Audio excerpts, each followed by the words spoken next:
So what has happened so far and what is to come?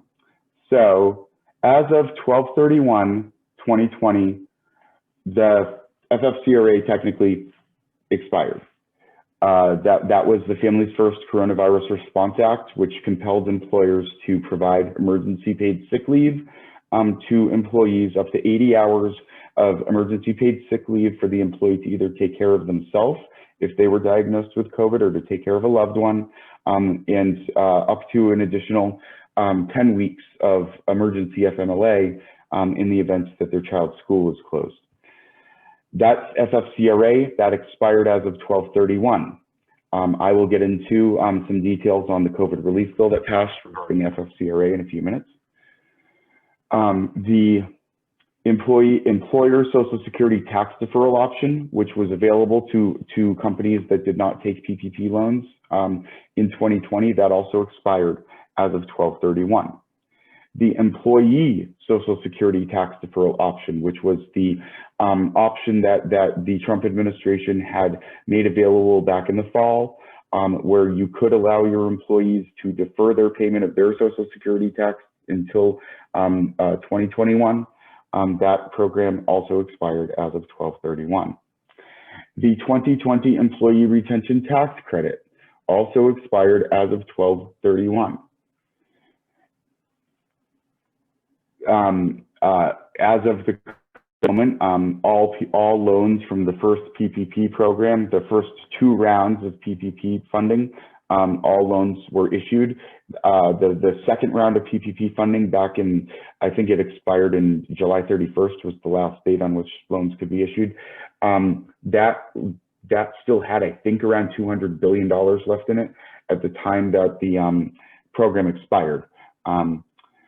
There's now 3 PPP forgiveness applications, including a recently revised, just yesterday, the SBA posted the new version of the 3508S PPP forgiveness form, which is the simplified forgiveness form.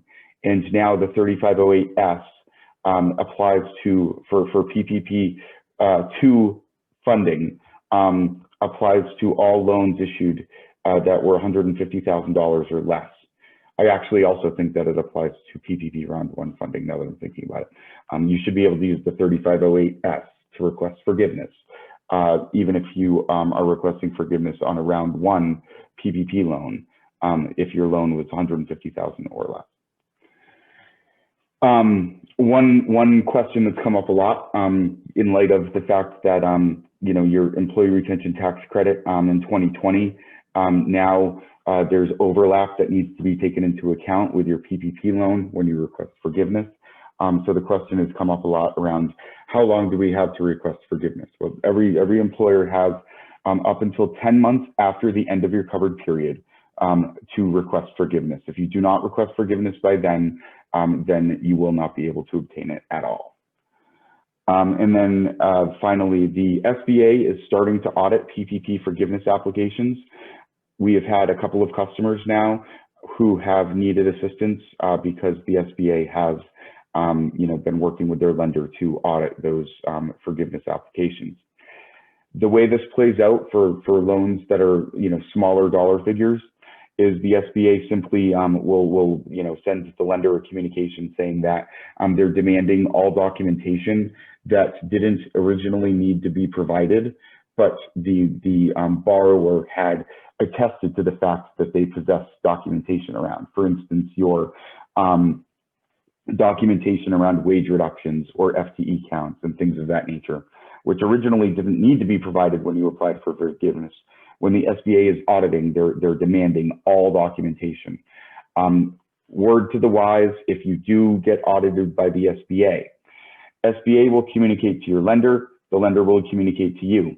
And they are going to indicate that there's urgency here because you have, from the point at which the SBA starts to audit, you have 10 days to provide all documentation in order to satisfy the SBA's audit requirements. So just an FYI, if and when you hear from your lender on this, they are going to be expecting quick response from you because they have a 10-day window to play with there. Finally, for the intro, and then we'll get into the meat of the presentation, what is a refundable payroll tax credit? So the employee retention tax credit right now, as far as I can tell, is a very much underappreciated element of COVID relief that Congress passed here.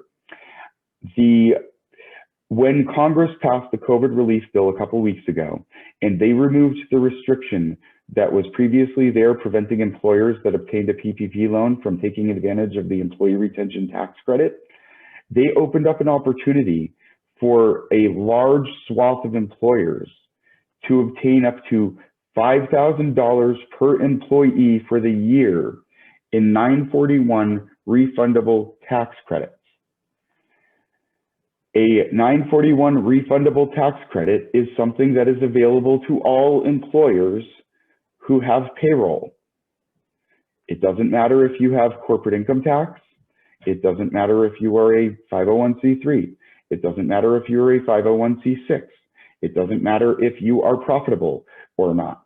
It is entirely based on the fact that you have W-2 employees that you pay payroll to. A refundable 941 payroll tax credit means that once the data is processed with the IRS to realize the credit that you're entitled to. So for instance, when we process the 941X for Q2, and it still remains to be seen, we're awaiting guidance from the IRS on exactly how we go about claiming the credit, but 95% chance it will be through the 941X. So we file a 941X in Q2 for Q2 of 2020 for, let's just say you have 20 employees and you experienced a 51% revenue drop in Q2 2020. That means that you would qualify for the employee retention tax credit for the entirety of Q2. Let's say you have 20 employees and $5,000 a pop. $5,000 times 20, that's $100,000 in employee retention tax credits that you're entitled to. We process a 941X indicating that you're entitled to $100,000 in 941 tax credits, and the IRS will recognize the credit on account, and then at some point they'll be looking for guidance on what to do with the credit. Do we roll it over into the next quarter, or do you want us to cut you a check?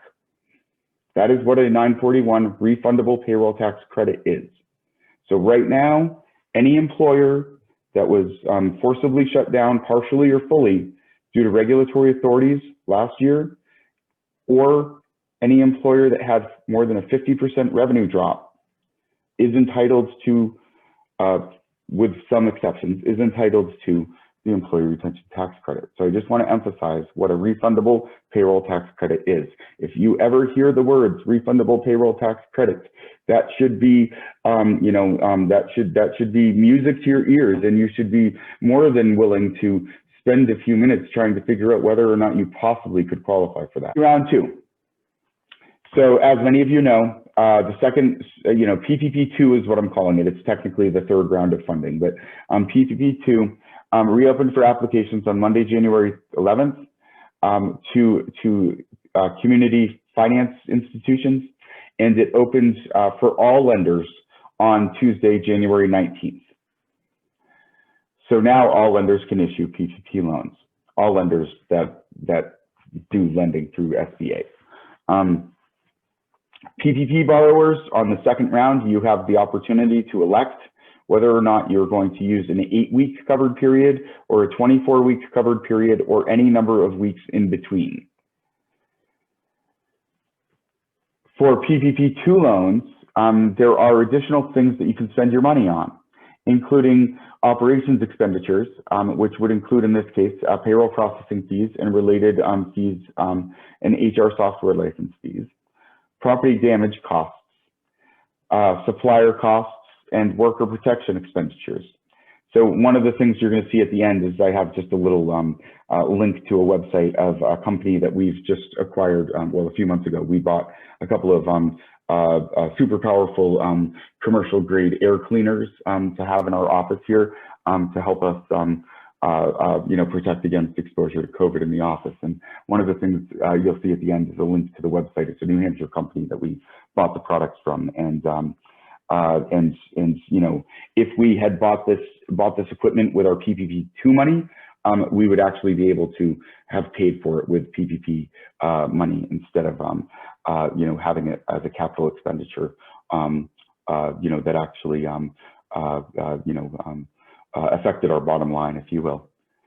And then 501c6 organizations can participate. So trade associations, chambers of commerce, and you know, certain marketing organizations that fall under the 501c6 designation can now participate in the employee retention, or rather PPP rounds 2. Sorry, I'm getting my programs mixed up here. Additional details for PPP round 2, the eligibility criteria is simply if you're taking a second draw loan, that you need to have or will have used all of your first round PPP money, that you have no more than 300 employees, and that you can demonstrate at least a 25% reduction in gross receipts between comparable quarters in 2019 and 2020. Now, originally, there was some confusion around whether or not you would qualify for PPP second draw loan if you had a 25% or greater reduction in any calendar quarter of 2020, or if you needed to look at the entire year. And the fact of the matter is, based on everything I now know, it's either or. So if you had a quarter that you had a greater than 25% reduction, then you qualify, even if for the whole year, your reduction only came in at 17%. Likewise, well, I don't think that you could come in below at more than 25% below for the year without any calendar quarter being 25% or more below. So in any case, it's either or. If a calendar quarter was more than 25% below, or for the whole year you're 25% below or more, then you can qualify for a second round PPP loan. However, there's a couple of additional details here to be aware of. This next one is the lenders are processing PPP loan applications more slowly, and they are being more thorough, and many of them are imposing their own rules around what they require in order to approve a PPP second draw loan or even a first draw loan for this PPP 2 program. There are numerous lenders now that are requiring, for instance, for you to provide copies of all quarterly tax returns for all quarters of 2020 in order to process your second draw PPP loan request. And there's nothing in the rules about PPP lending that require them to do that. However, they're making their own rules. And if you're going to attempt to obtain a loan through that lender and they've created their own rules, then you're going to have to either, adhere to those rules or find another lender.